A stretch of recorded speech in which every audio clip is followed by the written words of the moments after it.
नमस्कार मैत्रिणींनो, tasty food by मीनूमध्ये मी मीनाक्षी तुमचं खूप खूप स्वागत करते आणि सोबतच तुम्हाला येणाऱ्या दिवाळीच्या खूप खूप शुभेच्छा. आणि लक्ष्मी मातेचं पूजन आपण दिवाळीला करतो आणि लक्ष्मी मातेच्या पूजनासाठी महत्त्वाची मिठाई केली जाते, ती म्हणजे तिळाची वडी. तर परफेक्ट मेजरमेंटसह अगदी कुठेही बिघडणार नाही अशी वडी आपण करणार आहोत आणि अचूक प्रमाणासह करणार आहोत. तर व्हिडिओ शेवटपर्यंत जरूर बघा आणि आपली जी महालक्ष्मी मातेसाठी आपण मिठाई करतो ती कशी बनते हे बघूया. तर तिळाची वडी अगदी सोपी आहे. मी 1 कटोरी तीळ घेतलेले आहेत आणि ते आता आपण भाजणार आहोत. तर खूप जास्त म्हणजे मंद आचेवर भाजायचे, खूप जास्त आचेवर भाजायचे नाही आहे. मंद आचेवर व्यवस्थित तडतड होईपर्यंत याला भाजायचं आहे. जळू अजिबात द्यायची नाही, कारण जळला तर तिळाचा कडूपणा त्यात येतो तिळामध्ये. तर तो कडूपणा आला नाही पाहिजे इतपतच आपल्याला मंद आचेवर तडतड असा आवाज होईपर्यंत आपल्याला तीळ भाजायचे आहे. तर मैत्रिणींनो, लक्ष्मी मातेला तिळाची वडी ही केली जाते आणि त्यानंतर आपण अनारसे असतात, करंज्या असतात, ह्या सगळ्या गोष्टी केल्या जातात. ह्या सगळ्या गोष्टींचे व्हिडिओ आपण बघणार आहोत. अनारसे असतील, करंज्या असतील, तर ह्या महत्त्वाच्या मिठाया महालक्ष्मी मातेसाठी आवर्जून केल्या जातात. रव्याचे लाडू असतील, तर त्यापैकीच एक महत्त्वाचं म्हणजे तिळाची वडी. तर ही तीळ आपले जवळपास आता भाजून झालेले आहेत. तर हे तीळ आपण एका डिशमध्ये काढून घेणार आहोत आणि त्यानंतर आपण आपली समोरच्या स्टेप करणार आहोत. तर तीळमध्ये माझ्या तडतड आवाज आलेला आहे आणि बघा कुठेही जळलेले नाही आहेत, कुठेही काळपटपणा त्याला आलेला नाही आहे, व्यवस्थित भाजलेले आहेत मंद आचेवर. तर अशाच पद्धतीने आपल्याला आपले तीळ भाजून घ्यायचे आहे. आता एका पॅनमध्ये आपण जवळपास चमचाभर साजूक तूप टाकणार आहोत, 1 टेबलस्पून. तर शुद्ध तुपाचाच वापर करा, कारण तो आरोग्यासाठी सुद्धा चांगलं असतं शुद्ध तूप. आणि सोबतच लक्ष्मी मातेला प्रसाद करतो आहे तो शुद्ध तुपातच करा. आणि आता मी ज्या वाटीने तीळ घेतले होते त्याच वाटीने मी गूळ घेतला आहे आणि गूळसुद्धा थोडा बारीक करून घेतला आहे. आता हा बारीक यासाठी करायचा आहे की आपण जेव्हा याला गरम करतो तेव्हा जो भाग म्हणजे खडे याच्यात राहण्याची शक्यता असते आणि जो खूप जास्त बारीक आहे तो लवकर त्याचा पाक होऊन येतो. तर अशा पद्धतीने एकसारखा जर आपला गूळ बारीक केलेला असेल तर मग सर्व समान होण्यास मदत होईल.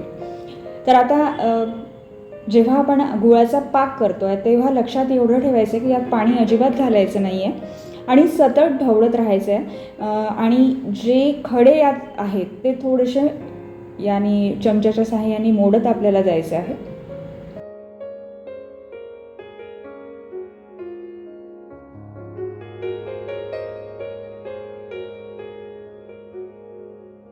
साहाय्याने सतत हलवत राहावं लागतं आणि जे काही खडे असतील यात थोडेफार, कारण एका बाजूने बारीक याचं पाणी होत जातं आणि थोडे मोठे जे खडे असतात ते तसेच राहतात, तर ते आपल्याला मोडत न्यायचे असतात.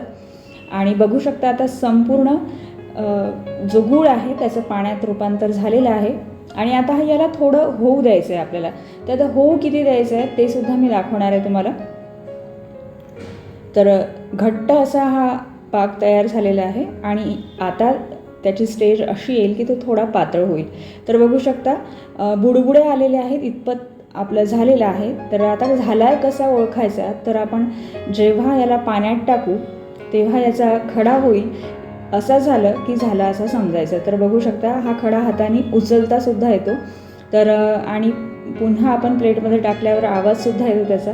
इतपत झालं म्हणजे आपला पाक झाला असं समजायचं. आता गॅस बंद करायचं आहे आपल्याला आणि आपले जे तीळ होते ते आपण यात टाकून घेणार आहोत. तर व्यवस्थित मिक्स करून घ्यायचं आहे सगळं आणि गॅस बंद करायचा आहे, कारण गॅस जर आपला चालू राहिला तर लगेच जळून येईल आणि आपल्या जी तिळाची वडी आहे ती कडवट लागेल. त्यामुळे गॅस लगेच बंद केला आहे मी. आणि आता हे मिश्रण जे आहे ते व्यवस्थित मिक्स करून घेणार आहोत. मैत्रिणींनो, तुम्हाला जर का ही रेसिपी आवडली तर मला लाईक, शेअर आणि सबस्क्राईब करायला विसरू नका. चॅनलवर जर नवीन असाल, माझ्या चॅनलवर भरपूर साऱ्या रेसिपी आहेत, त्या तुम्ही जाऊन बघू शकता. तर आता ताटाला तूप लावून ठेवलं आहे मी आणि त्यावर आपण हा जो तयार केलेलं मिश्रण आहे तो आपण टाकून घेऊया.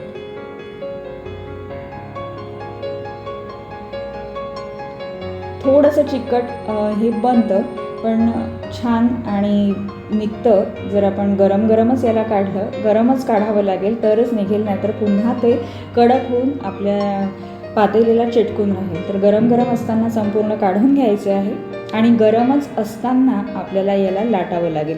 तर आता लाटायचं म्हटलं तर आपल्या बेलण्याला हे चिटकून येईल, तर बेलणंसुद्धा आपलं तूप लावून तयार असलं पाहिजे. तर ह्या 2 गोष्टी आपण आधीच तयार करून ठेवायच्या.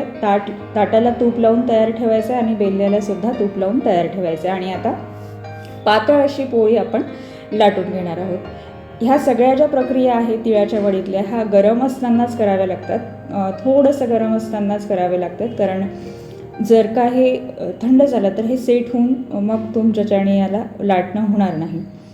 तर व्यवस्थित पातळ असं सगळ्या बाजूने आपण लाटून घेऊया.